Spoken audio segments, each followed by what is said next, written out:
여기 보시는 것처럼 그 우주기술이나 UAM이나 다 날아가는 게 맞고, UAM이 항공하고 지상하고 이제 중간이 되기 때문에 서로 공통되는 기술도 있는데 더 중요한 그 위성 연결된 부분이 있어서 서로 공통점이 있더라고요. 그래서 일단은 제가 항상 시작하는 우주 개발을 어떻게 해서 우주 개발을 시작했나 하는 거를 여러분 알고 계시겠지만 좀 더 자세히 좀 설명을 드려서 같이 공감을 하고 싶어서 썼습니다. 그래서 우주 기술은 그 2차 대전 전부터 물론 독일이 했지만 2차 대전이 끝나고 미국과 소련이 국력 경쟁을 썼지만 군비 경쟁으로 시작을 했어요. 근데 이제 미국이 큰 실수를 한 게 전쟁 끝나고 독일의 그 V로켓 그거를 그대로 미국을 끌고 가서 해야 되겠다 해가지고 폰 브라운 박사 팀에 150명을 데리고 미국을 글로 이제 그 로켓하고 전부 다 데려갔어요. 그러니까 소련이 가보니까 이미 다 데려갔잖아요. 그러니까 소련은 거기에 이제 헬무트라고 조금 이진으로 된 팀만 데려가고 로켓도 부품 남아있던 자네만 좀 가져가가지고 거기는 또 소련의 유명한 그 치올로포라는 소련의 그 우주 선구자가 있어요. 그분을 중심으로 아주 열심히 연구하고 미국은 이걸 데려가가지고 미 공군에다 집어넣어줬어요. 미 공군이 그야마 텃세를 부려가지고 이 폼브라 박사 팀한테 프로젝트를 안 주고 여기서 구경이나 해봐. 네가 뭐 해봐야 얼마 했겠어. 이러고 딱 두었는데 1945년 지나서 12년쯤 됐을 때 갑자기 소련에서 57년에 스푸트니크라고 소련 말로 인공위성을 딱 발사를 한 거예요. 그래서 미국에서 아주 난리가 났습니다. 그래서 스푸트니크 쇼크라고 부르고 있고요. 그래서 케네디 대통령이 1960년에 당선돼서 하고 있는 사이에 여기 보시면은 61년에 유리 가가린을 해가지고 소련에서 지구 궤도까지 진입을 시켜서 지금의 뭐 우주 여행이라고 하는 그다음에 스페이스 쉽 아니면 우주 정거장 스페이스 스테이션 도는 그 궤도를 먼저 돌았어요. 그래서 미국에서 이건 우리가 군비 경쟁에 지면 안 되니까 이제는 군비 경쟁에서 이기기 위해서 새로운 계획을 세우는데 그게 아폴로 계획이었고 아폴로 계획이 여기에 보면은 1961년 5월 25일 날 미국의 케네디 대통령이 국회에서 연설을 하면서 뭐라 하냐면은 여기 Human to Alive and Return Alive 저걸 딱 셌어요. 그냥 탐사하는 게 아니고 휴먼이 가서 살아온다. 저것이 최대 과학기술의 도전이 됐어요. 근데 저걸 군인이 만들 수 없잖아요. 그래서 과학기술자를 모으기 시작했는데 과학기술자들이 다들 왜 절레절레 흔들고 처음에는 모여지질 않았어요. 그래서 인력과 예산을 마음대로 주겠다고 하는데도 모이질 않아가지고 저거 모으는데 거의 1년쯤 걸렸습니다. 그래서 온 동네 다니면서 케네디 대통령이 연설을 해서 우리 도전을 해봅시다. 혁신을 해봅시다 해가지고 이제 62년에까지 연설을 하고 다녀서 62년 중반쯤에 간신히 이제 팀을 모으고 그 팀이 그때 나사를 그 공군 밑에 있는 나사를 창설을 하고 나사를 독립을 시키고 거기에 폼브라 박사 팀이 이 달 탐사하는데 주관을 하게끔 만들어 놨습니다. 그래서 결과적으로는 그 60년대 내라고 해서 69년에 여기 보시는 것처럼 7월 20일 날 인류 최초로 달 착륙을 하게 됐고 이 기술이 이 감소에 쓴 말이 큰 말은 아니지만 이 준비를 굉장히 오랫동안 한 거예요. 저 말을 어떻게 무슨 내리자마자 TV 방송 쫙 나올 텐데 무슨 얘기를 할까 하다가 자기 개인적인 얘기, 종교 얘기 막 하려고 하다가 다 빼고 과학기술에 대한 얘기를 한 겁니다. 작은 거리지만은 큰 도약이다. 이게 어떻게 나타난 거냐면 미국의 현재 갖고 있는 IT 기술, 전자기술의 대부분이 이 10년 동안에 다 투자돼가지고 나타난 겁니다. 그래서 저 때는 우리가 쓰던 진공관 컴퓨터밖에 없었는데 여기에 진공관 컴퓨터를 우주선에 실을 수 없으니까 반도체가 시작이 됐고 그 다음에 얘기하는 레이저가 됐고 장거리 통신이 시작이 됐고 그 다음에 이제 우주복은 뭐 큰 건 아니지만 그래도 이게 완전히 새로운 혁신으로 해가지고 그야말로 지금까지 경험하지 못했던 과학기술들이 이때 거의 다 개발이 됐어요. 근데 저거를 지금까지 크게 벗어나지 않습니다. 왜냐하면 이때는 거의 그 처음에는 아폴로나 제민이나 전부 다 사람 손으로 다 조정을 했는데 어떻게 하면 자동화시킬까 자동화에 반자동화까지 거의 갔어요. 그래서 그때 로봇 기술까지 상당히 해놓은 그런 역사적인 이 기술의 기반을 여기서 일어났다고 보시면 됩니다. 그리고 이제 지금 동안 저 72년에 거의 끝나고 그 사이에 꾸준히 뭐 화성도 하고 꾸준히 했지만은 별로 투자가 안 됐어요. 그리고 다시 이제 최근에 미국이 와서 보니까 그렇게 이제 그 달 탐사에 대한 얘기가 계속 나왔는데 그거 뭐 헛걸음을 또 해가지고 계속 비토를 놓다가 트럼프 대통령이 우리 한번 우주 탐사 다시 한번 해볼까 해가지고 트럼프 대통령 마지막 2019년에 다시 그럼 우주 탐사에 도전해야 되겠다 해가지고 이 지금의 휴먼 언더 문 요거를 다시 한번 재현을 시키자 해가지고 그때가 이 달 탐사 50주년 그 기념으로 해가지고 이제 선포를 했어요. 그래서 이건 제가 워싱턴역 2019년에 이제 거기에 세계우주대도 빌수했는데 거기 워싱턴 전철역에 다시 이런 옛날 신문들을 끄집어내가지고 전시한 장면을 찍은 겁니다. 그래서 이게 이런 신문들이 당시에 미국에 얼마나 크게 홍보를 했나 하는 것들을 다시 한번 보여줄 수 있고요. 그래서 이때는 프로그램을 아르테미스 해가지고 달의 여신이라는 이름을 지어서 본래 24년이었습니다. 근데 올 초에 아니야 작년 말에 도저히 24년 안 된다고 25년으로 바꿔서 25년에 달에 다시 가는데 그 가는 내용이 훨씬 발전시켜야 되잖아요. 그러니까 달에 가는 게 목표가 아니에요. 여기서는 목표가 뭐냐 하면은 이 달을 기점으로 해가지고 화성 가는 게 목표입니다. 그래서 목표가 몇 가지가 있는데 제일 처음에 보시는 것처럼 여기에 Explore of Mars를 목표로 하고 있고 그다음에 여기 보면 미국이 리더 역할을 하면서 세계를 우리 편으로 끌어모으겠다 하는 게 딱 있습니다. 그래서 여기에 중국이랑 러시아는 철저히 아니지만은 거의 배제를 시키고 자기네 우방 국가들만 딱 모여서 하게끔 이렇게 계획을 세워요. 이게 지금의 하고 있는 미국의 쿼드하고 다 연결이 돼 있는 겁니다. 이때부터 다 계획을 세운 거고요. 그리고 또 하나가 미국의 커머셜 컴퍼니를 이때 완전히 좀 발전시키겠다. 나사 역할을 줄이고 발전시키게 해가지고 이때부터 우리 스페이스 X가 훨씬 더 빨리 돈을 우주에서 벌기 시작을 하게 돼요. 그전까지 돈을 못 벌었습니다. 다 테슬라에서 벌어가지고 또 퍼붓지 벌기 시작을 하고 그거를 우주 산업을 일으키는 거에 이 기폭제를 쓰자. 그래서 결국 어디까지 가냐면 루나 이코노미까지 끌고 가요. 그래서 이 달에 가는 이 프로그램이 그 전에 갔던 로켓을 훨씬 크게 해가지고 여기처럼 아예 스페이스 런치 시스템을 가지고 달방 가는 게 아니고 화성까지 가는 그래서 아예 스페이스 런치 시스템이라고 이름을 지었고 그다음에 이제 사람 타는 것도 이 속에 사람 탈면서 그 전에는 전부 모선하고 다 연결돼 있어가지고 모선이 고장나든 이 창선이 한번 고장나면은 못 돌아오게 되는데 이거는 거의 여기 보면 인디펜던트란 말이 많습니다. 독립적인 기능을 다 갖게 하고 그러고서는 달에 내려서도 요 달에 가는 로버 달에서의 탐사 선을 탐사 뭐라 그래요?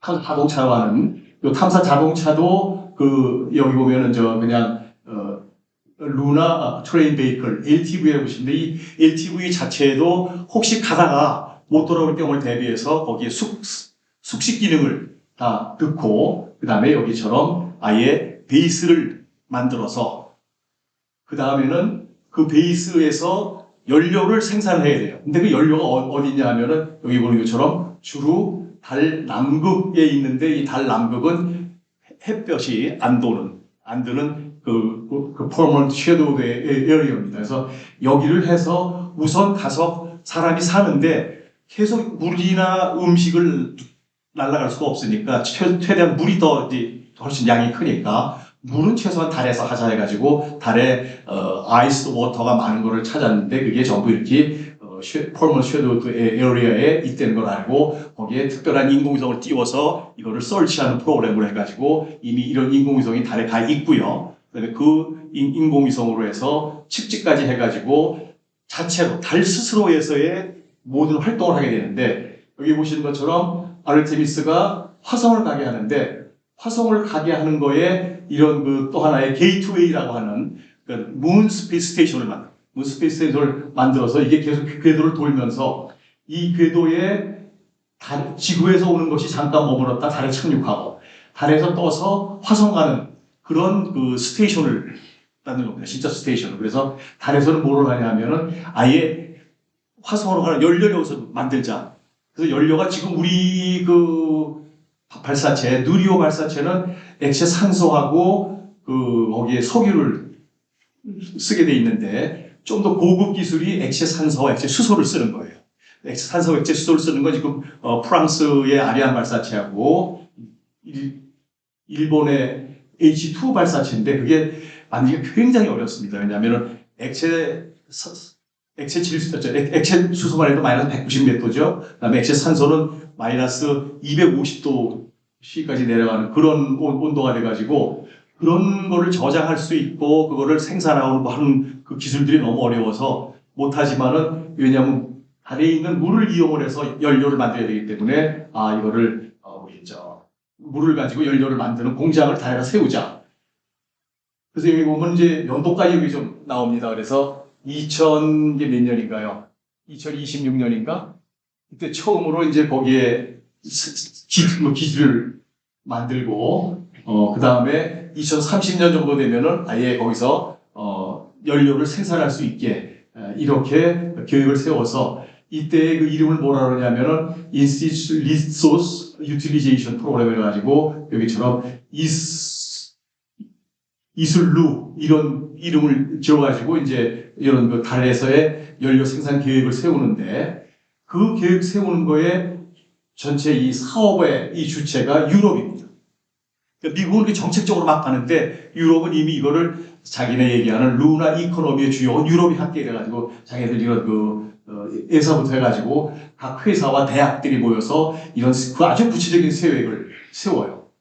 그래서 여기 보면은 몇 톤을 생산을 해서 하루에 몇 톤까지 나온다는 거를 요새 다 이제 계획을 세우는데 여기 에어리아가 지금 물이 있는데 이 물이 여기처럼 그 PSR, Promo Shadowed Regional 에어리아나 리저널 에서 해가지고 물을 여기서 채취를 해서 그 다음에 연료 생산을 하는 공장으로 이동을 하는 그래서 여기에서 다시 그 게이트웨이에 있는 로켓에 연료를 실어서 충전시켜서 화성 가는 이런 구체적인 계획을 현재 세우고 있어서 2030년이 지나면은 지구에서 생산하는 것보다 저기서 생산하는 게 좀 더 경제적으로 싸진다 하는 그런 계획까지 다 세워놓고 있습니다.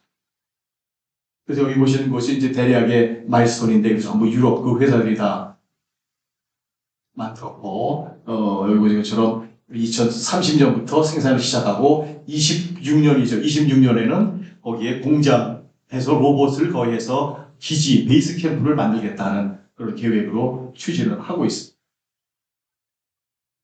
그 다음에 이제 이걸 보여드리는 화성 탐사는 지금도 계속 가서 이제 그 랜딩하고 하는데 여기 보면은 요 루나 아니죠. 요 러시아 이게 회사입니다. 러시아 회가 처음에는 요 계획을 2019년, 2018년 계획 세운 건데 유럽이랑 같이 서로 협조를 해서 유일하게 러시아가 화성 가는 건 참여하고 있었어요. 근데 요번에 아쿠라 전쟁으로 다 빼고 중국도 다 빼고 자기네 유럽하고 미국만 하게 됐어요. 본래 계획은 왜냐면 러시아가 우주 기술이 꽤 발전을 했거든요. 그걸 우주 기술만 사실은 그 미사일하고 로켓 기술만 인공지능 기술은 좀 약합니다.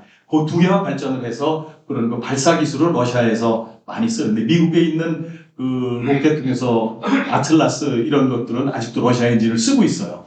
그래서 이제 러시아 엔진을 다 수입을 안 하고 대체를 한다고 지금 발표를 한 상태고요. 왜 러시아 거를 계속 쓰냐면은 아까 제일 처음에 시작했을 때 미국은 예산이 풍부해가지고 이 미국이 개발한 발사체 값이 훨씬 비싸요. 근데 러시아는 그때부터 소련부터 잘 못 살았기 때문에 그 치올로프라는 러시아의 그 발사체 개발자가 엔진 하나 만들어가지고 엔진을 붙이는 그러니까 멀티 엔진을 그 친구가 아이디어를 내가지고 그거를 지금 50년 동안 그걸 같은 엔진을 쓰기 때문에 발사 비용이 미국의 5분의 1 정도 돼요. 그래서 우리가 신문을 가끔 보시면은 러시아에서 발사를 많이 하거든요. 입찰을 해도 러시아가 항상 이겨요. 그래서 미국은 자기네가 만든 위성은 강제적으로 미국 발사체에 발사를 해야지 그 발사를 안 하면은 그 허가를, 미국 위성이 허가를 안 내줍니다. 그래서 우리 인공위성도 미국 부품이 조금 들어갔을 때 러시아에서 발사하려면 미리 미국 허가를 받아야 돼요. 그래서 그렇게 미국이 일단은 자기네 산업을 보호하기 위해서 러시아의 발사체를 굉장히 경쟁하고 있고, 이 일론 머스크가 이제 가격을 싸게 하면 러시아를 이길 시대가 곧 몇 년 내로 올 거고요. 이 프로그램이 지금 이제 지구에서부터 달에 게이트웨이를 만들어서 화성을 가는 이런 계획을 세워놓은 걸로 이거 2018년, 19년에 세운 겁니다. 그래서 이런 계획하에 아르테미스 프로그램이 진행되고 있다는 것을 다시 말씀드리고요. 그리고서 이제 이거는 화성에 일론 머스크가 생각하는 화성의 자기네 식민지라고 부르는데 자기네 스마트 시티라고 이름을 지었어요. 그래서 이게 약 한 화성에 30만이 사는 도시를 일론 머스크가 설계를 해놓은 거고요. 이렇게 이제 화성의 이주 계획을 발표를 하는데 그 계획을 발표한 게 2017년 10월 달에 세계 우주대회에 와서 일론 머스크가 발표를 했어요. 제가 거기에 있었는데 일론 머스크를 저희가 우주대회 할 때마다 몇 번 초청했는데 튕기고 안 와요. 그러다가 2년, 3년 만에 한 번 오는데 이 발표 시간이 1시 오후 1시 반이었는데 12시부터 젊은 학생들이 와가지고 한 1,500명이 기다리고 있더라고요. 근데 그 강당이 커서 2,500명 들어간 자리인데도 미리 기다려서 왜 기다리냐 그랬더니 앞자리에 앉아서 듣고 싶다는 거예요. 그 환호성이 우리 얘기하는 K-팝 공연장 비슷해요. 얼마나 시끄럽게 환호를 지르는지. 근데 일론 머스크가 말을 되게 못합니다. 말을 계속 더듬어요. 더듬고 얘기하는데도 뭐 난리가 나서 그때 이거를 발표를 하는데 이거에 더 재밌는 거는 저렇게 가려면은 지금으로 봐서는 화성 가는데 6개월이 걸리는데 6개월 동안 너무 심심하다 이거예요. 그럼 심심하지 않게 하려면은 로켓 안에 각종 호텔과 그다음에 엔터테인먼트 하는 게 다 있어야 되는데 그걸 하려면은 같이 놀아줄 사람이 필요한 놀아줄 인원이 미니멈 50명이 있어야 되는데 그럼 50명이 6개월 동안 숙식을 하면서 발사체를 설계하는 거예요.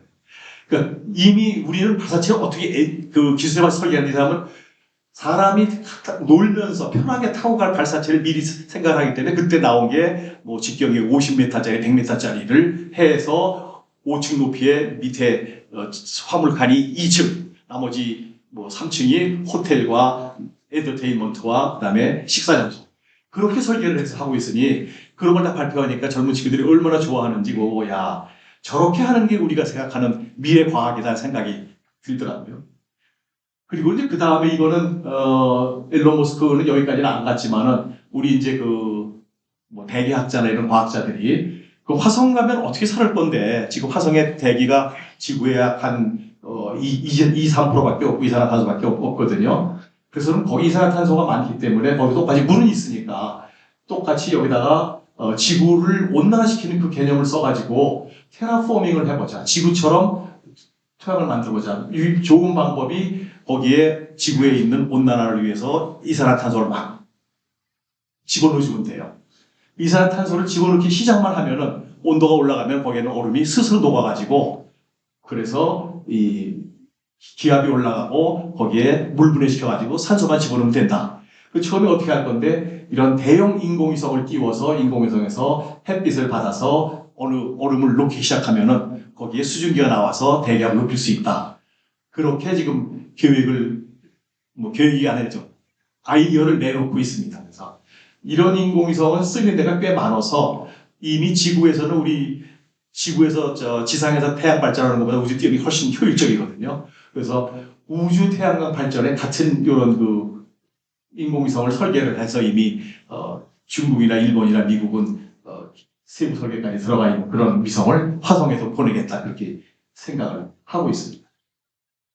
자, 그래서 이제 이런 우주 기술에서 조금 전에 말씀드린 것처럼 제일 문제되는 게 발사비용이 너무 비싸요. 근데 러시아는 훨씬 싼데 그래서 여기 우리가 얘기하는 것처럼 이런 미국에서 스페이스 셔틀 만들었지만은 스페이스 셔틀이 최소 싸게 한다고 하더라도 러시아 거의 2배.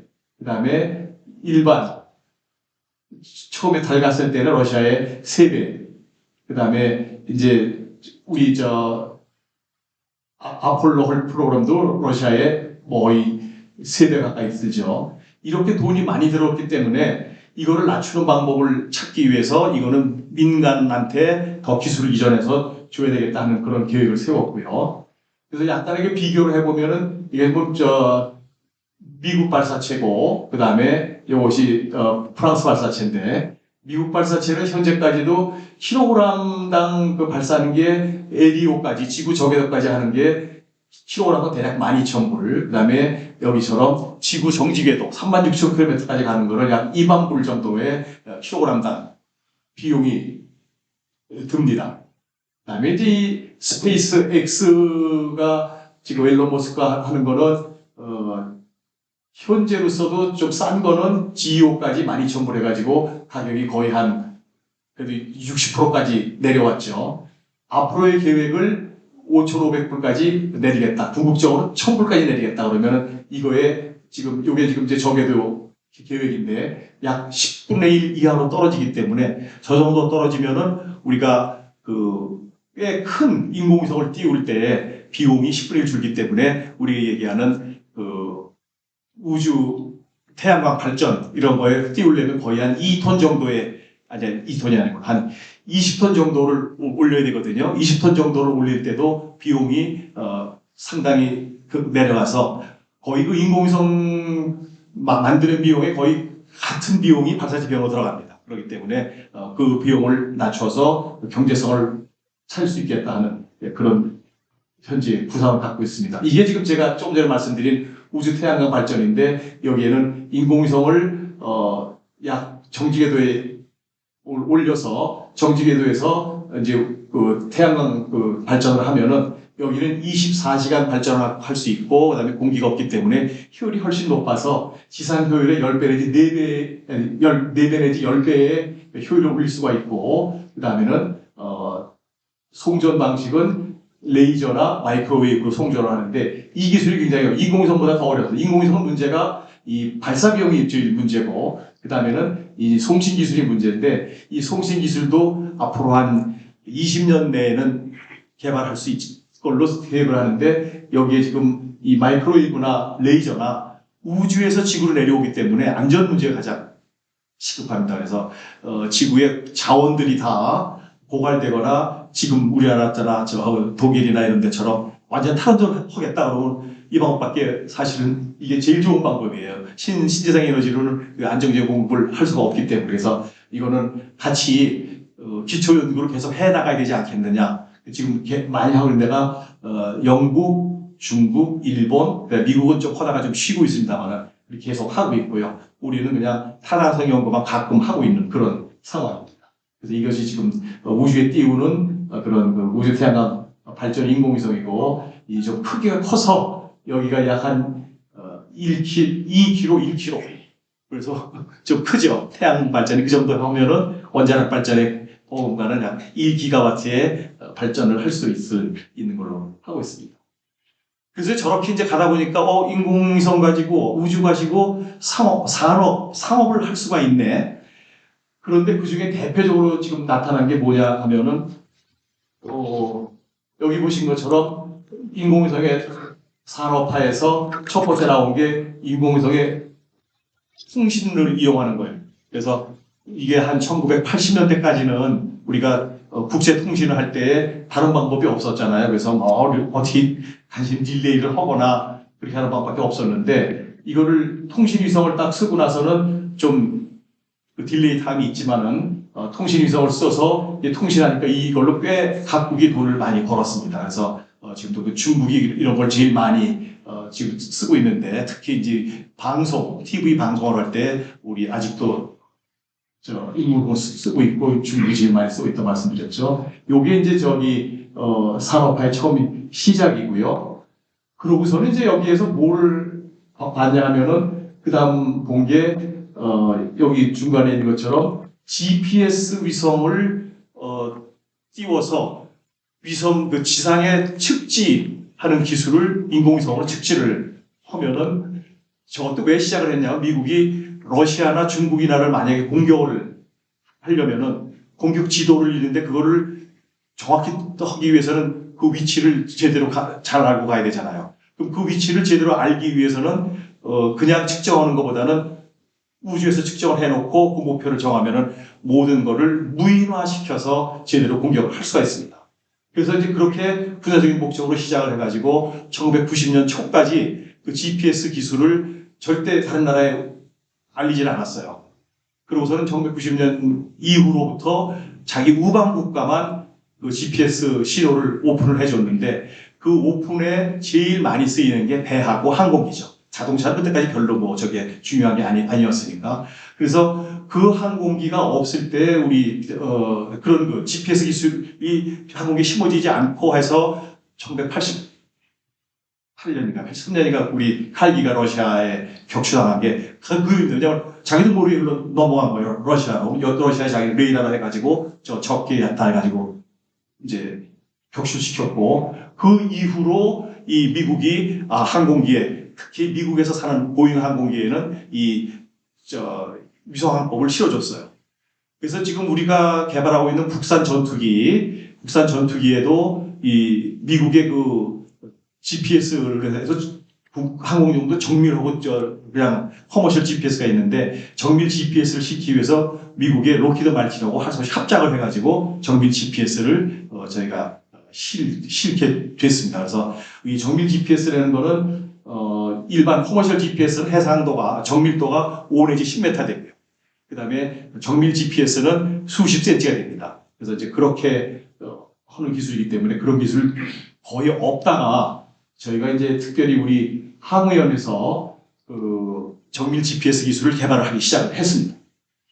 그 다음에 또 이제 그 인공위성하고 산업화 시작하는 것 중에 아직은 많이 산업화는 안 됐지만은 이것도 일론 머스크가 제일 많이 이 우주 인터넷을 하고 있고요. 이거는 아주 초소형 거의 뭐 1 내지 5kg의 인공위성을 여기 보시는 것처럼 일론 머스크는 12,000대 그리고 뭐 아마존 같은 경우에는 3,000대 그 다음에 보잉사는 좀 고급을 해가지고 뭐 147개 해서 이거를 지구 저궤도에 띄워놓고 계속 돌게 하면서 그걸 가지고 인터넷을 하는데 지금까지는 이 전파의 방해를 많이 이온 측면 방해를 많이 받아서 전파 속도가 느렸어요. 근데 이거를 서로 링크 기술을 개발을 하고 전파의 그 좀 더 하이 프리퀀시를 쓰면서 좀 그거를 대기의 그 간섭을 좀 덜 받게 만들어서 여기 보시는 것처럼 거의 우리 지상에서 쓰는 거에 같은 속도로다가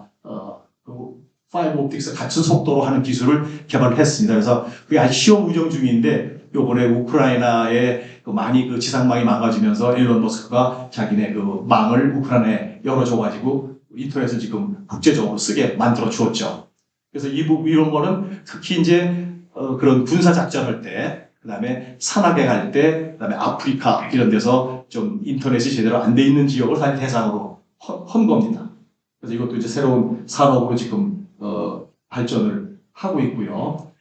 그 GPS 항법은 제가 조금 전에 말한 것처럼 미국에서 시작을 해가지고 그런 군사 목적으로 이제 하다가 보니까 사실은 미국 거 하나만 가지고도 우리가 지금 쓰고 있는 것처럼 전 세계를 다 커버할 수가 있어요. 왜냐하면 인공위성의 궤도를 몰리니아 궤도를 써가지고 미국도 전 세계라고 그러지만은 북위 60도부터 남이 한 60도까지 사람이 많이 사는 지역만 커버를 합니다. 그래서 한 2만 킬로부터 2만 3천 킬로까지를 궤도를 돌면서 항상 그 사람이 많이 사는 지역에는 인공위성이 3개 이상 뜨게 4개쯤 떠야 그 삼각측량법으로 위치를 지정할 수 있으니까 그렇게 해서 아까 말씀드린 것처럼 정밀 신호 말고 그냥 커머셜 신호만 내주고 있었어요. 그러고선 보니까 러시아가 이제 그런 것들을 내용을 알고 나니까 미국 거를 의존할 수가 없잖아요. 그러니까 러시아 자기네 독자로 하고 유럽 독자로 하고 중국 독자로 하고 인도 독자로 하고 그래서 여기 보시는 것처럼 다 인공위성 숫자가 전 세계를 커버할 정도로 많이 시스템으로 만들었어요. 자기 나라만 쓰면서도 만약을 위해서 전쟁에 일어날 경우에 미국이 끌으면 다 이걸 하기 때문에 그렇지만은 그 정밀 그 위성항법은 미국하고 유럽만 수십 센치를 할 수 있습니다.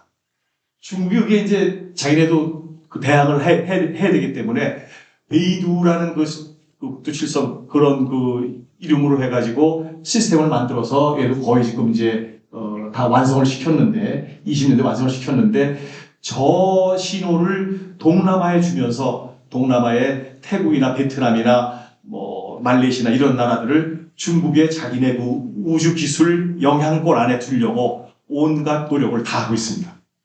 일본도 마찬가지로. 근데 이제 일본 같은 경우는 조금 약어요. 약어서 여기 지금 본 것처럼 인공위성을 4대 내지 7대만 띄워가지고 커버를 하는데 그렇게 하면 전 세계에 커버 안 되거든요. 그러니까 자기네 나라만, 자기네 지역만 커버하게 저런 걸 만들고 있고요.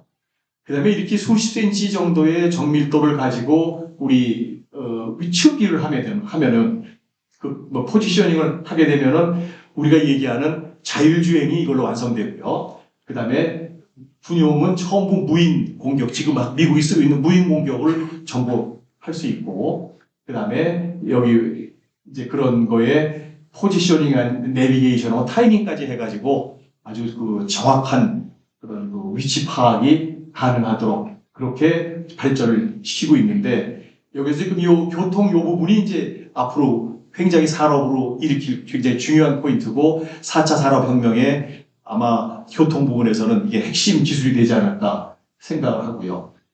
그 다음에 이제 아까 말씀드린 그 일본이 우리나라의 자기네 그 QGSS 그 7개의 저글 위성 가지고 하는데 그 커버하면은 일본 커버하고 한국 틀림없이 커버하거든요. 그러니까 한국에 2013년쯤 돼가지고 한국에다 타진을 했어요. 우리 거 공동으로 안 쓸래? 근데 그게 이제 우리 항우연으로 질문이 와가지고 항우연이 이렇게 딱 해줬어요. 나중에 같이 쓰다가 신호 뻑버리면 우리 하정에 소용이 없습니다. 우리 군사 작전 안 됩니다. 그랬더니 한국에서 안 받겠다 선언을 하고 그때부터 우리가 타당성 조사를 시작을 해서 지금 말씀드린 KPS를 시작을 하는데 저건 왜 넣냐 하면은 우리가 제가 이제 처음에 말씀하신 그 표준에 있다가 항우연으로 옮기면서 우주를 처음 시작했습니다. 그게 1991년이에요. 1991년에 처음 하면서 건물부터 지어가면서 우주기술을 배워가지고 시작을 해서 지금 말씀드린 KPS까지 오게 된 거를 말씀을 드립니다. 그래서 이 우주시험동의 처음 건물이 94년에 91년부터 짓기 시작을 했으니까. 그래서 이거를 우리 역사가 굉장히 짧다는 거를 제가 말씀을 드리고. 그렇지만은 그 짧은 기간에 91년부터 지금 2002년이면 약 한 30년 정도인데 외국은 보통 50년 정도 됩니다. 그 짧은 시간에 이렇게 많은 우주 프로그램을 했고 앞으로도 계획을 세워서 이거를 해외에 나가서 보여주면은 너무 부러워해요.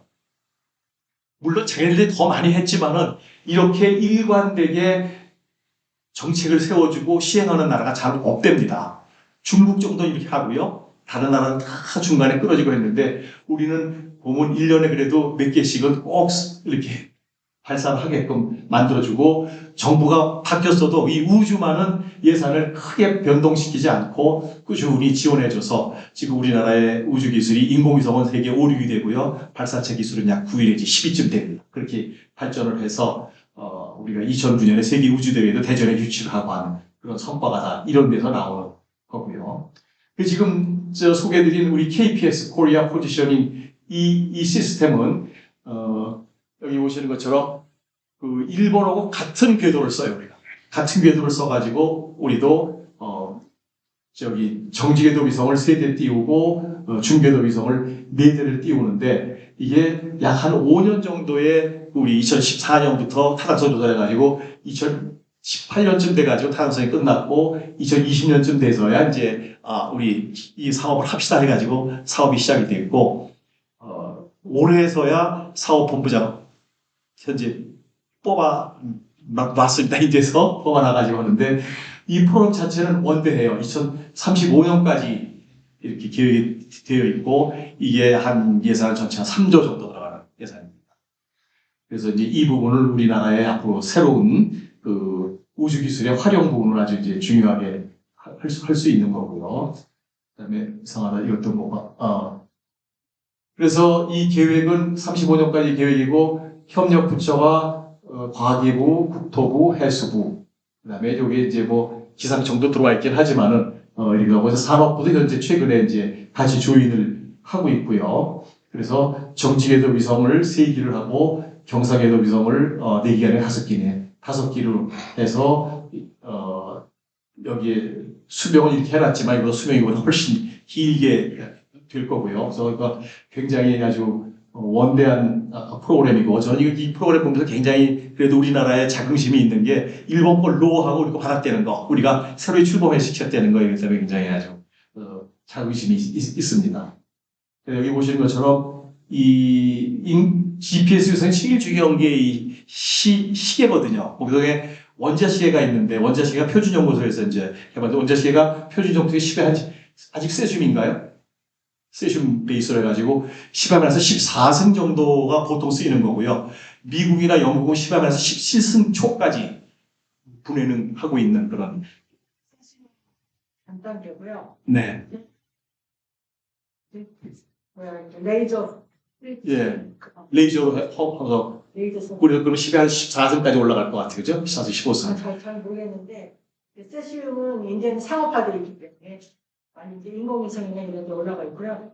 표준연구소에서 유지하는 거는 세션 리튬인가? 네? 하여튼 저도 원료는 잊어버렸는데 거기에 그 원자 진동하는 그걸 가지고 하면서 10에서 17승 초쯤 된 거를 정확히 그걸 이렇게 계산을 해보면 대략 그게 수십 센치 정도의 정밀도를 낼 수가 있는데 그 중요한 거는 그렇게 그 등치가 처음에 개발할 때 굉장히 커요. 이 책상 한 3개쯤만 하죠. 처음에 갈 때는. 이거를 이곳에 싣기 위해서는 요거 한 3분의 1만하게 해야 되거든요. 그 기술이 굉장히 어려운 거예요. 그래서 그 기술을 미국이나 영국이 먼저 하고 다른 나라들이 뒤따라오는 그런 기술을 이제 기본으로 이제 우리가 미국이 앞서가 있다는 거고요. 그래서 이 KPS 같이 이런 그 항법 위성을 하려면은 이런 이제 지상 관제국들이 많은데 그 중에 중요한 게 여기 보면은 서브 미터급을 센티미터급을 하기 위해서 지상 보정 시스템이 꼭 있어야 돼요. 그래서 인공위성 자체로는 내려오면서 전리층에 뭐 교란하고 그 다음에 이제 대기의 습도에 따라서 영향을 많이 받고 그 다음에 지상의 건물들의 영향을 많이 받기 때문에 그 지상 보송 시스템이 꼭 있어야 되고요. 그래서 요 센티미터급까지 생성하는 이 기술이 굉장히 세부적으로 복잡하고 어렵고요. 그 다음에 여기 보시는 것처럼 이런 그 전체 시스템을 구성을 하는데 이렇게 위성에서 내려주는 거를 다시 지상에서 보정을 해가지고 올리는 장치가 꼭 있어야 됩니다.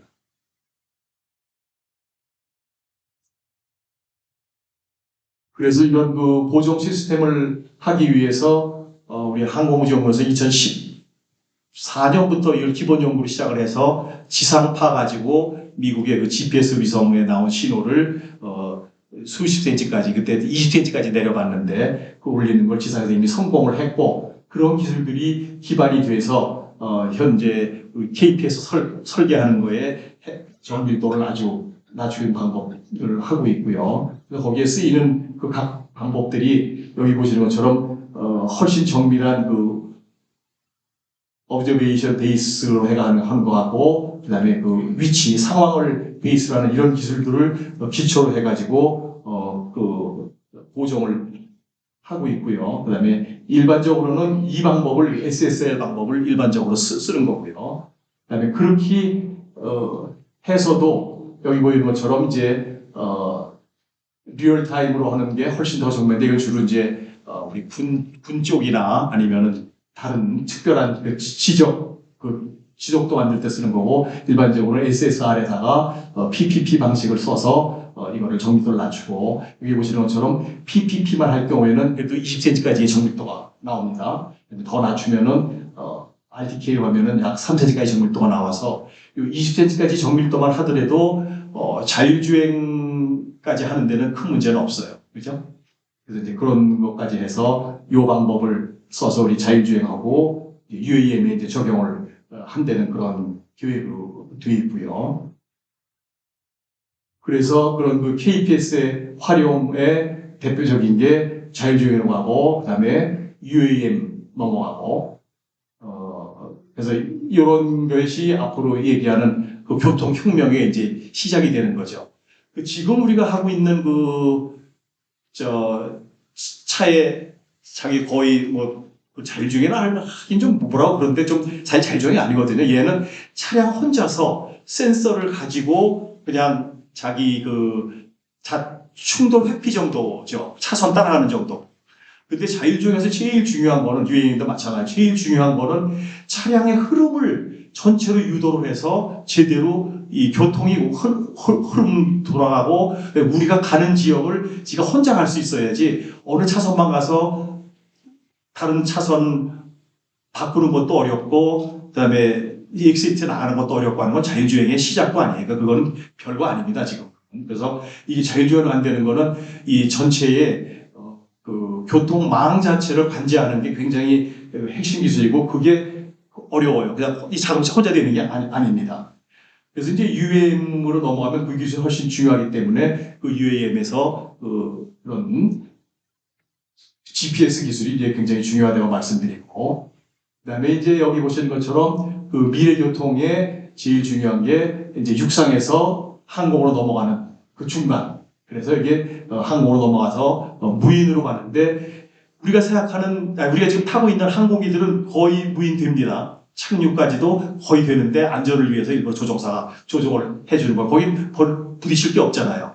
그 대신에 거기에 지금 가장 애로사항이 뭐냐 하면은 아직도 안전규칙이 너무 까다로워서 항공기와 항공기 간의 거리가 최소한 5마일인가 그렇고 위아래가 half 마일인가 그래서 밀도가 높진 않아가지고 항공의 교통의 정체가 굉장히 심해요. 여러분들한테 비행기 타보시면 알지만 중국이 뭐가 막혀가지고 우리 못 떠나는 게 1시간씩 누구 막 그러잖아요. 다 그런 거리를 좁히질 못해요. 그래서 거리를 좁혀서 하는 게 performance based 에비에이션인데 그거는 그냥 항공기의 성능에 따라서 우리처럼 막 가다가 앞에 서고 막 이래야 되는데 그걸 항공기 아직은 못합니다. 그게 되어야 여기처럼 자율주행에서 자율항공까지 된다고 볼 수가 있는 거고요. 이 UAM의 지금 이름은 이제 urban 그냥 에어 모빌리티라고 이름을 지어서 도심 항공이라고 하는데 여기에서 이제 가장 문제점이 지금처럼 전체 통제로 한다는 거고 또 하나는 소음이 여러분들 헬리콥터만 뜨거나 항공기 뜨면 소음이 얼마나 커요. 근데 저렇게 수만 대가 자동차처럼 떠서 다닌다 그러면 시끄러워서 못 하잖아요. 소음이 제일 문제가 돼서 이 소음을 해결하는데 지금까지들 많이들 이제 투자를 했고 그래서 여기 보시는 것처럼 전기 자동차가 전기로 하면은 엔진이 안 들어가기 때문에 소음을 획기적으로 줄일 수가 있어요. 그래서 이것이 지금 이제 제일 큰 기체에서는 제일 큰 이슈고 그래서 거기에 문제가 결국은 배터리죠. 배터리의 문제에서 이 배터리를 우리 지금 LG 지금 이름이 바뀌었죠. 화학에서 이름을 뭘로 바뀌었나 몰라도 LG 에너지인가 뭘로 바뀌어서 거기에서 제일 세계 1, 2등을 다투고 있고 거기에 굉장히 보안이 많아가지고 우리 항공우주연구원에서도 장기 채공 드론을 지금 한 보름이나 한 달 띄우려고 하는데 그 배터리가 중요하거든요. 그래서 LG에서 좀 우리 거 좀 시험적으로 갖다가 씁시다 해서 지금 빌려서 써보려고 노력을 같이 대화를 하고 있습니다. 그 다음에 이제 이 이름을 UAM인데 UAM은 올반이잖아요. 왜 꼭 올반만 해? 도서지역 이런 데 하면 안 돼. 그래서 그거를 여기 AAM이라고 해가지고 어드밴스드하고 이름을 나사에 처음 지었고 우리나라에서는 이거를 미래항공교통이라고 이름을 바꾸고 곧 이름을 바꿀 겁니다. 왜 그 도시구간 할 필요가 뭐가 있어요, 그죠? 그래서 이름을 처음에 미국에서 UAM 했더니 다 그냥 그걸 따라가서 했는데 지금 AAM으로 바뀌는 그런 추세고요. 그다음에 여기 보시는 것처럼 이제 E가 일렉트릭입니다. 전기로 다 하는 거고 V가 이제 버티컬 해가지고 지금 계속 활주에서 뜨잖아요. 활주에서 뜨면은 어디서 떠요? 거기까지 또 이동을 해야 돼. 활주로까지. 그래서 활주로가 아니고 버티컬 수직 이착륙을 해야 되겠다는. 그래서 정부가 지금은 모델 개발하는 걸 EV톨로 하고 있고 이게 지금 이제 이렇게 이때까지만 해도 나사에서 만든 전체 계획이지만은 이렇게 활주로가 있는 걸로 생각을 했고 이게 중요한 게 나사에서 처음부터 계획을 잡을 때 AM이라고 이름을 구상을 하고 있고 이름도 아예 교통혁명이기 때문에 내셔널 캠페인 그 다음에 아니면 그랜드 챌린지라는 이름을 써가지고 아주 원대하게 하고 있고, 저 원대한 거를 2008년에 계획을 세워서 우선 교통 시스템을 전체 바꾸는데 교통 시스템 바꾸는 이름을 넥스트 젠이라고 이름을 붙였고요. 2025년에 완성을 하게끔 그런 식으로 계획을 세워서 거의 17년을 준비를 하고 있습니다. 그래서 저는 그게 부러운 게 그런 정책을 해야 새로운 기술이 나오고 완성 기술이 나오는 거지. 갑자기 몇 년 만에 짧게 하는 그런 거는 사실은 그냥 일반 기업에도 되지만 정부는 인프라가 많이 들어가는 그런 부분에서는 원대한 계획을 세워서 그게 여기처럼 나사 중심으로 시작을 해놓고 그 다음에 민간한테 넘기는, 그래서 그 출연연이 그런 그 역할을 담당을 해야 되거든요. 그래서 그게 굉장히 좀 부럽고요. 그래서 여기에서 나사가 중점적으로 하는 게 이런 그 전체 정책 세우는 거하고 이런 인간이 못할 인공성 인프라 갖추는 거를 나사가 중점으로 하고 있고요. 이 시장 동향을 보면은 여기 보시는 것처럼 저기 그 몰건 스탠리 같은 경우에 그 2040년에 시장 예측을 여기에 약 1.5조 달러. 근데 저거를 또 많이 이제 막 변동을 해가지고 뭐 8천만 달러, 8천억 달러 이렇게 왔다 갔다 하지만은 이렇게 엄청난 예상을 하고 있고요. 그러면서 각 기체 비행기에 나르는 자동차, 그러니까 뭐라고 그래야 돼? 아니, 이거는 이 나르는 자동차 한 대의 값이 지금은 여기처럼 150만 불에 200만 불씩 현재 들어요. 그래서 막 2억 정도나 2억 5천만 불이 드는데 이걸 어디까지 내리려고 하냐면은 약 25만 불까지 내리려고 계획을 하고, 그래야 25만 불이면 얼마예요? 아, 그래도 2억이구나. 계산하면 200만 불이면 20억이네. 그죠? 그래서 이렇게까지 낮추면은 뭐 폴트에 사는 거는 뭐 비슷하니까 그 수요 창출이 될 거다 해가지고 가격 낮추는 걸 목표로 하고 있고요. 그리고 이제 그 다음에 이제 주행거리입니다. 주행거리를 좀 늘려야 되겠다. 그래서 여기처럼 1000km 늘리는 이런 목표로 하고 있고, 그 다음에 이런 것처럼 날개가 있는 게 아니고 날개 없는 VTOL로 다 간다. 그런 쪽을 하고 있고, 여기 보시는 이게 지금 이제 약 1.5조 달러고, 우리나라에서 한국이 40년에 훨씬 보수적으로 잡아가지고 약 6천억 달러의 시장 규모가 될 거다. 이렇게 계획을 세우고 있습니다.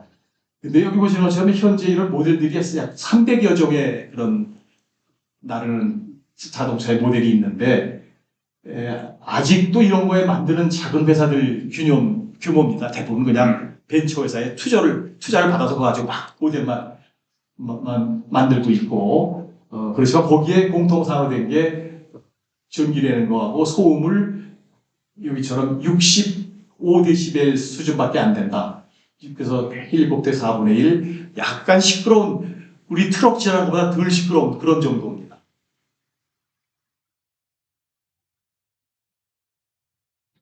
그래서 여기 보시는 것처럼 오히려 이런 그 대형 회사들은 눈치를 보고 있어요. 대형 투자를 안 하고 있습니다.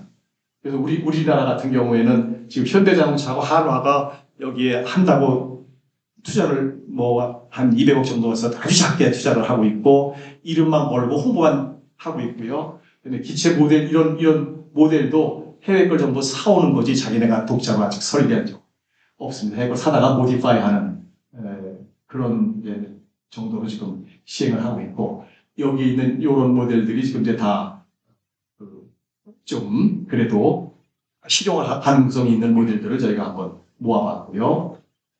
여기에 이제 그 사용되는 기술들의 그 중요한 사항이 여기처럼 기체, 그 다음에 이것이 항로, 그 다음에 이제 인증, 그 다음에 여기 보면 것처럼 CNSI 해가지고 이게 이제 항법, 이런 것들이 이제 굉장히 중요하게 다루고 있고, 그래서 지금까지 자동차 같은 경우는 그냥 자동차 만드는 걸로 다 갔잖아요. 근데 자동차 만드는 게 전체의 5분의 1 정도의 기술밖에가 아닙니다. 그래서 그 기술은 상당히 많이 되어 있고요. 제일 안 돼 있는 게 항로하고 전체의 관제입니다. 물론 안전도 다 같이 따라 있지만, 근데 항로라는 거하고 관제라는 이것이 지금은 제일 크게 더 투자를 해야 될 부분이고, 그거는 전부 정부가 해야 될 부분입니다. 그래서 이거는 이제 각 모델을 다시 한번 정리를 해봤고요.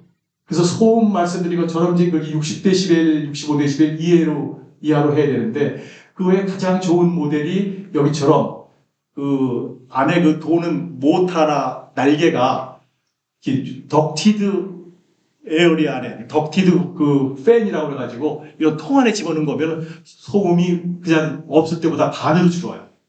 그래서 이 모델이 가장 앞으로 바람직하고요. 그 다음에 안전성도 좋고 해가지고 이런 모델로 하고 있고 우리 연구소 항우연에서 개발한 게 이런 모델로 지금 해서 사람 안 타는 그런 무인기로 했는데 그럼 얘가 V2를 하려면은 처음에는 얘가 똑바로 섰다가 내려가서 앞으로 가야 되잖아.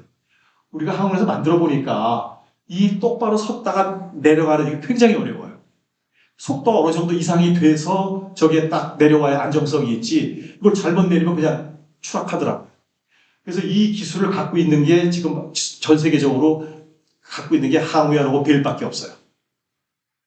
그래서 이런데도 이거는 왜냐면 그게 딱 어느 그렇다고 한없이 올라가서 내릴 수는 없잖아요. 그러니까 짧은 시간에 딱 내려야 되니까 그거를 더구나 이제 그거는 사람이 할 수가 없습니다. 그런 정도로 그래서 다 자동으로 해야 되기 때문에 요 기술이 이제 서로의 특허에 많이 관련돼 있어서 그런 특허가 우리가 갖고 있다는 거 하고 그다음에 이렇게 이런 기체 만드는 건 어렵진 않지만은 여기 기체 자체에서는 소음 줄이는 거에다가 이렇게 덕티드 팬 가지고 그런 그 틸트를 해서 제대로 날아갈 수 있다는 그게 이제 중요한 기술이고요. 그다음에 이건 별로 어렵진 않지만은 이 포트 이걸 이제 도시에 많이 만들어야 되니까 이미 이 우보사가 이 나르는 택시는 제일 먼저 제안을 했잖아요. 그래서 자기 나라에 이렇게 복합 환승 설계입니다 해가지고 거기에 보면은 뭐 중간층에 전기 자동차, 뭐 전기차가 있다. 그래서 우리 SK도 설계 시작했습니다. 이거 설계 시작해가지고 이건 제일 쉬운 거니까 요즘 쉬운 게 어디 있어요? 화승센터니까. 요거는 이제 미국의 영국 릴리움사인데 좀 이렇게 교회를 나갔을 때 멋있게 이렇게 하는 이런 것도 좀 하나 이미 설계를 해서 자기들 회사 홍보 자료로 쓰고 있습니다. 그래서 이건 이제 저희가 이제 항로를 하기 위해서 이게 이제 보통 우리 항공에서 쓰는 그 에어 트래픽 매니지먼트에서 똑같이 안전 거리를 두는 이제 그런 개념에 이제 다 이게 적용되고 있는 거고요. 그 다음에 이 UTM은 이제 그 언맨드에서 이제 무인으로 넘어오면서 거기에 이제 그 제일 중요한 게 여기에 보시는 것처럼 자율주행입니다. 그 자율주행으로 넘어가는 거에 그 관제를 하기 위해서 지금 CNSI 이 기술이 굉장히 중요하게 이제 부각된다는 걸 보여드렸고 그 다음에 이제 이 항로라는 거를 조금 살펴보면은 일반적으로 그 에어리아 아니죠 클래스 G는 그 인구가 많지 않은 데고 클래스 B나 A는 인구 밀집 지역입니다. 그래서 이런데 여기는 별로 그렇게 어렵지 않아서 낮게 떠다니는 것이 무인기나 우리 그 UAM이고 이 높게 뜨는 것이 일반 항공기인데 여기 보시면 지금 항로가 딱 정해져 있어요. 그래서 여러분들이 항공기 타면 대략 10km까지 올라가잖아요. 그거는 우리 일반 상용기고 그다음에 우리가 얘기하는 UAM이나 그런 그 드론은 좀 더 낮지만 UAM은 대략 한 200m부터 300m 사이로 날르고 낮게는 150m까지 항로가 설정되는 걸로 지금 계획을 하고 있습니다. 그래서 여기 보면 저는 이렇게 이제 항로가 설정되는 거를 저걸 우리가 이제 그 이상의 항로를 코리도로가 불러요. 통로. 그냥 통로로 불러가지고 이렇게 딱 정해진 데로 올라갔다 내려가야지 아무데나 지금 이게 자율주행이 아니거든요. 이건 어떻게 보면 자율주행이 아닌데 이렇게 하면은 교통 똑같이 서로 거리 지켜야 되기 때문에 많은 대수가 뜨지를 못합니다. 그래서 그렇지만은 지금까지의 모든 계획은 이거를 기준으로 지금 현재 계획 세우고 있는 게 이렇게 정해진 통로로만 올라갔다 내려갔다 하게끔만 만드는 거를 계획을 해서 설계를 하고 있습니다. 그래서 보면은 이런 그 도심의 포트 수가 많이를 못해요. 왜냐하면 이걸 다 미리 정해놔야 되니까. 그래서 이게 이제 그 크게 발전하는 거에 아주 큰 걸림돌이 되는 거고. 그래서 지금 자율비행을 하는 거하고 이런 비행 경로를 하나하나 다 만들어주는 거. 그다음에 거기에 또 이제 이런 실시간 기상 정보하는 이런 세 가지를 하는 것이 우리 CNSI의 상당히 기본적인 임무가 되고 그 CNSI가 제일 많이 중요하게 하는 게 이제 내비게이션하고 서베일런스인데 여기에 그 커뮤니케이션이 또 굉장히 중요해요. 지금까지의 그 2000년 초까지만 해도 그 커뮤니케이션을 마지막에 관제시라고 연락할 때는 꼭 보이스로 합니다. 보이스로 하면은 몇 대 못 하잖아요. 동시에 여러 대를 볼 수가 없잖아요. 그래서 그거를 그 다음에 꼭 자기 위치를 물론 보지만 자기 위치를 자기가 얘기하고 뭐 알았다 오와 하고 막 이런 걸 하다가 최근에는 그걸 다른 걸로 바꿨어요. 그래서 오토메이티드 서베일런스 그런 프로그램 그런 그 디바이스를 만들어 가지고 각 비행기에 그 배급을 한 게 2016년, 7년 이때 처음으로 개발했고 보급을 했고 아직도 완전히 보급이 안 돼서 그걸 하나의 또 보정지를 쓰고 있어요. 걔는 어떻게 하냐 하면은 자기의 위치를 항공사 관계없이 매 초마다 옆에 있는 항공기 관제실로 딱 보냅니다. 그럼 전부 다 딱 자동화가 돼서 옆에 항공기 어디에 오고 있다는 거를 다 알 수가 있어요. 그럼 그때 뭐 정밀도를 아까 얘기한 이제 그런 프리시전으로 하게 되면 수십 센치가 되니까 그 정도면은 항공기가 서로 왔을 때 저기 어디 있으니까 내가 안전한가 안 안전한가를 물론 사람 판단하는 건 아니지만 항공기에 있는 모든 그 제어 시스템이 할 수가 있게 되겠죠. 그래서 그걸 자율로 가는 이제 시작점으로 뭐 보고 있고 그래서 그런 통신 자체를 여기 이런 차원처럼 전부 디지털로 다 하고 있다. 내비게이션 아까 말씀드린 것처럼 그런 그 항법 위성을 가지고 20cm까지 낮춰보자. 그다음에 이 서베일런스는 이거 두 개를 합쳐서 위치를 파악을 해가지고 만약에 위험하게 되면은 회피 기동을 하게끔 해주는 그런 프로그램을 만들어주면 되죠. 그다음에 인포메이션은 이제 그런 거 아까 기상 정보 이런 것도 다 같이 해서 이 세 개를 합쳐서 이게 이제 새로운 항공 쪽에서는 4차 혁명 기술로 저게 이제 분류가 되고 저거를 주로 이 인공위성을 써서 저거를 하게끔 다 인프라를 갖춰가고 있는 중입니다. 그래서 저 인프라의 우리 KPS의 가장 중요한 임무 중에 하나가 저런 거고요. 그다음에 저 임무를 그대로 적용하게 되면은 군의 모든 장비를 다 무인화시킬 수가 있죠. 그래서 이제 이렇게 하는 거에 지금 우리 지금은 각각 그냥 각자 다 이렇게 데이터 받아가지고 억지로 조합을 하는데 이걸 전부 앞으로 자동화시키겠다고 하는 그런 거고 이때에도 모든 거에 뭐 자동차도 그렇게 돼 있긴 하나요? 항공이나 우주의 모든 시스템은 그 듀얼 내지 트리플의 그 백업 시스템이 항상 있습니다. 그래서 만약에 여기에 이런 우리나라의 KPS 위성이 안 될 경우에는 그 위성이 뭐 신호 오다가 잘못되거나 할 경우에는 해외에 예를 들어서 유럽이라든가 유럽의 위성이라든가 미국의 GPS 위성으로 이걸 할 수 있게 해서 백업 장치를 항상 해놔야 되기 때문에 그것도 미리 KPS 프로그램에 다 반영되어 있습니다. 그래서 미국 나사가 이제 이런 로드맵을 만들면서 여기 보시는 것처럼 인프라가 다 갖춰지고 안전이 될 때까지는 나사 위주로 하고 그 다음에 이렇게 민간한테 넘기는 저런 프로그램 진행을 하고 있고요. 그다음에 이제 우리나라도 여기 지금 국토부에서 만든 그런 전체 마일스톤인데 2024년까지 준비기인데 이 준비 기간에 그런 내용들을 아까 얘기하는 우리나라 KPS는 아직 그 뜨질 못하지만은 그런 그 관제까지 해서 하고 2025년부터 이제 상업 시범을 하고 30년에 본격적인 나르는 택시를 운영을 한다 이렇게 돼 있는데 지금 우리 그 KPS 프로그램 완성 시기는 2035년이에요. 그래서 여기도 이제 그 자율비행을 이제 이때나 가서 한다고 계획을 세워놨고 여기 보시는 것처럼 30년이나 돼야 이 노선을 겨우 10개, 35년 돼서야 100개. 그게 다 아까 얘기한 항로 관제에 관련돼서 안전성을 하기 때문에 이렇게 굉장히 느립니다. 사실은 저 굉장히 느린 거고요. 그래서 이러한 그 계획을 다시 한번 그림을 그려봤는데 이거를 하기 위해서 이제 지금 말씀드린 각종 그 기술들하고 서로 연계가 이렇게 부처가 같이 서로 합동을 해서 해야 되는데 역할이 다 있잖아요. 지금까지는 각 부처가 따로 놀아요. 그 우리나라의 가장 큰 그 약점인데 내가 하는 거는 내 실적으로 하는 거지 옆에서 뭐 같이 넘어와서 간섭하는 걸 절대 싫어해요.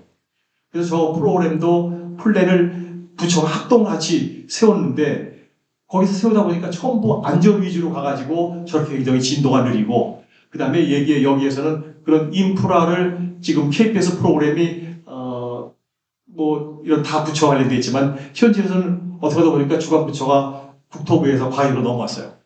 근데 국토부가 엄청 싫어하죠 지금.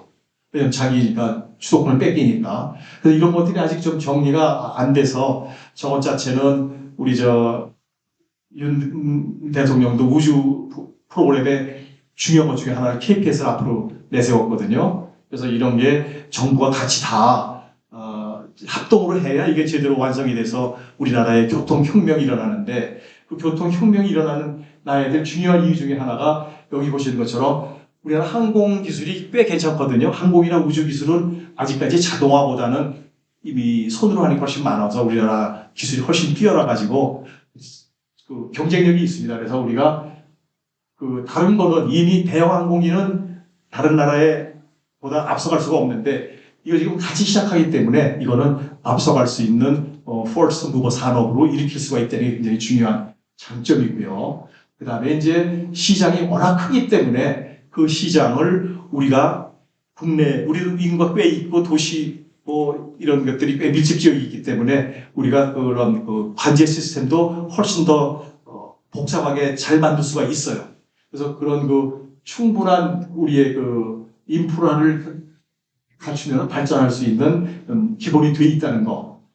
그래서 여기 보시는 것처럼 이런 그 각 부분에서 특히 정부가 해야 될 거, 이런 인프라 부분하고 제도 부분하고, 그 다음에 이제 사회적 수용성, 이 사회적 수용성 사실은 이미 거의 돼 있어요. 그냥 이 안전한 거하고 인프라만 같이 갖춰주면은 우리 국민들은 자기 살기 편하고 가격만 싸면 되잖아요. 지금 가격을 지금 얼마나 생각하냐면은 2030년쯤 가면은 택시의 3배 정도면은 탈 수 있게. 그럼 택시 3배 정도면은 그 당시엔 얼마 깔릴지 지금 기준으로 그렇습니다.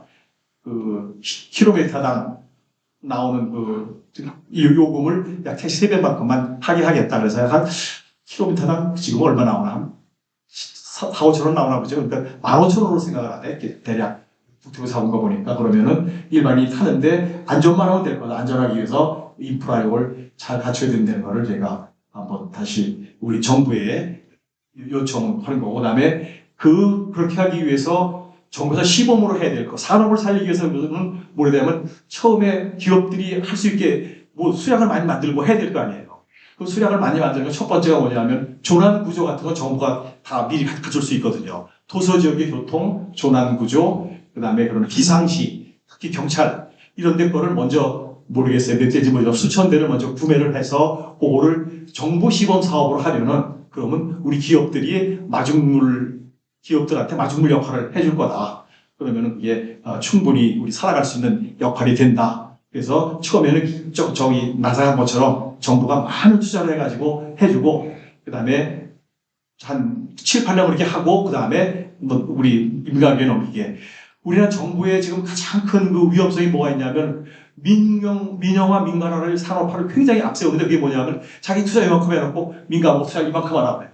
그리고 굉장히 잘못된 거죠. 미국의 스페이스X가 처음 투자만 나사가 투자를 100 했으면은 스페이스X는 2밖에 안 한 거예요. 근데 우리는 정부가 10하고 10개 하고 그 다음에 이 기업 보고 20을 하라고 그런 식으로 막 가거든요. 기업이 투자를 할 수가 없어요. 돈을 어디서 벌어와야 하지. 돈 벌 데가 없잖아요. 그래서 지금 현대나 한화가 눈치 보고 있는 게 정부가 얼마큼 투자할 건지 이걸 보고 있는 거예요. 그래서 이런 계획들을 우리 지금 윤석열 정부가 자꾸 민영화를 그다음에 산업화를 앞세우는데 산업화가 정부가 꼭 해야 될 것과 여기 보시는 것처럼 아까처럼 기체 그다음에 경제성에는 산업체가 다 알아서 해요. 그렇지만 이런 부분 인프라고 제도는 산업체가 못하는 거잖아요. 그런 부분은 정부가 해야 된다는 걸 다시 한번 강조를 드립니다. 그래서 시간이 좀 지났네요. 이걸로 제 발표를 마치겠습니다. 고맙습니다.